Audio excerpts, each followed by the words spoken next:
Hey guys, Ian Lawler here, Somerset Martial Arts and Somerset Fitness Extreme. Wanted to go ahead and talk about a new program that we're launching. I stole this idea from an associate of mine, Tim. You might have heard of him, Tim Critter. He used to fight for the UFC. He was on The Ultimate Fighter. He's a really, really good person and genuinely believes in giving back to the community. And I was corresponding with him a little bit over the last few days, trying to figure out the best way to go about launching this program because in the state that our society's in right now, I didn't want anybody to think that we were in some capacity like trying to show favoritism or anything like that. That's not what this is about. And I'm going to explain this program. We're going to call this the same thing that Tim out of Lafayette, Louisiana calls it, the Thin Blue Line program.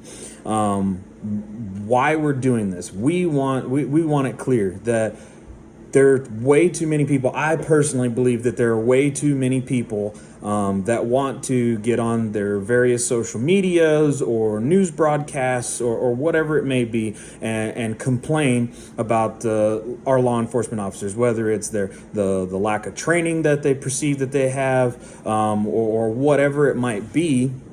And the reality is those same, for the most part, those same people that are screaming the loudest are offering the least amount of support to those individuals to help make them better law enforcement personnel. And for the most part, we've only got one law enforcement officer that trains at my academy right now, but I love him to death. I've known him since I was 14 years old. I think he's phenomenal. He does not. His name's Elgin Pettis. He does not wear that badge with any amount of arrogance, and I think he's somebody that all law enforcement officers should look up to and aspire to be. So like I said, we want to, sorry, I'm looking down at my notes. We want to make a real difference, a real positive difference in our community by offering our Thin Blue Line program.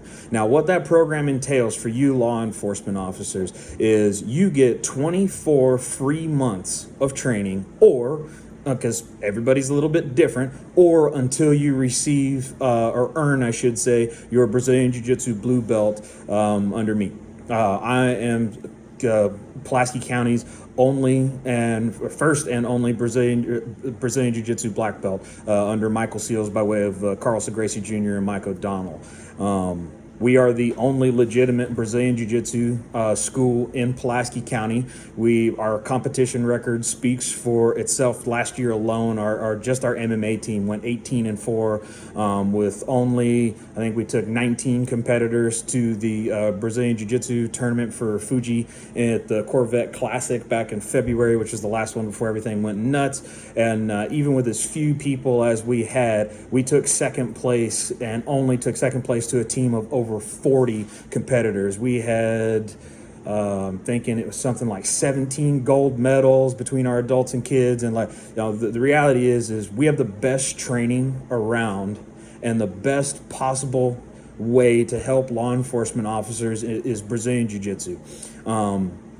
And let's just take this back. Now, I'm not calling anybody out. I do not, and again, I don't want this to be perceived as like pointing fingers or anything like that, because as soon as you start pointing fingers at people, they immediately shut down, right? Because we got this victim society. Anybody who feels like they're being attacked, you have no ability to continue speaking to that person in any positive manner. So I want to positively say that there's no better training than Brazilian Jiu-Jitsu for law enforcement officers to give them physical self-confidence.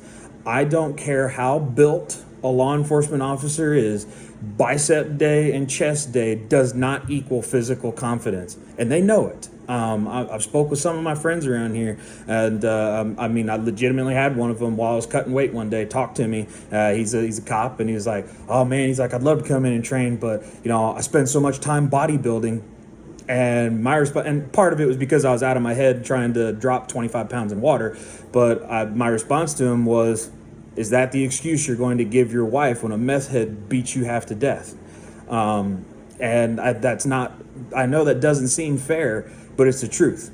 Now, further than that, let's talk about physical confidence. right? So individuals who have physical confidence, like we know we can take care of ourselves. You know, if you have ever been to an MMA show or something along those lines, it's hilarious to watch the crowd, because the people that are out there walking around with their inflated lat syndrome, they're never the people that are competing. Why? Because people like us, we don't need to act like that. Everybody knows who we are, what we're capable of, and further than that, that eliminates any type of potential escalation in a negative situation, right? So if we are fearful going into a negative situation, or we have the anticipation that there could be a negative outcome as a result of this interaction, which law enforcement officers have interactions with civilians multiple times a day, and sometimes they're not great. But if we are controlling that environment by giving our law enforcement officers the physical tools that they need to have confidence and be secure in themselves, then the reality is the things that people are shouting about right now, cops are too quick to go to their ASPs, their mace, their tasers, and then, most unfortunately, their firearm. People don't reach for tools that don't need them. Unfortunately, in the United States, I was looked at this statistic earlier. I can't remember what it was, but I think it was something only like 41% of all law enforcement departments in the U.S. even require a physical fitness test annually, which is insane, because somebody who is out of shape and cannot defend themselves is going to reach for their tool belt very, very fast, and it's unfortunate.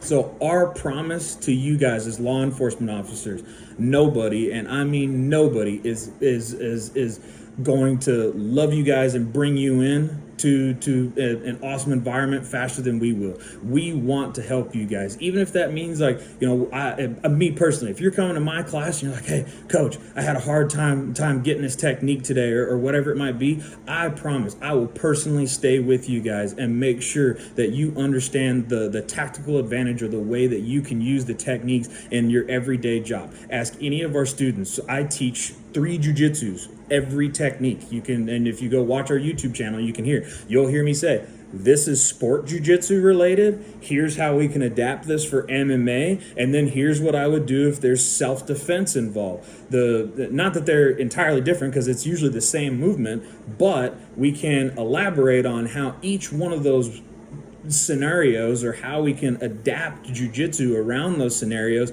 is simply just different. And 99% of people that come to a jujitsu school, they never compete. And that's fine. I don't care if you ever compete. I want you guys to be the best martial artists and human beings you can possibly be. And the best way I know how to do that is to put jujitsu out there for you guys. All right.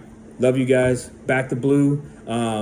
And I hope to see more than just one officer. I think it's really sad that there's only one officer in the school. It's free, 24 months. You commit to it. The only way you will owe me a dime, it's 8 classes a month. If you don't attend your 8 classes, then you owe me the month for that tuition. I'm not going to sit here and lie and say that there's no strings attached, because I want your commitment to being not just better law enforcement officers, but exceptional martial artists and human beings as well. You guys have a good one. Talk at you later.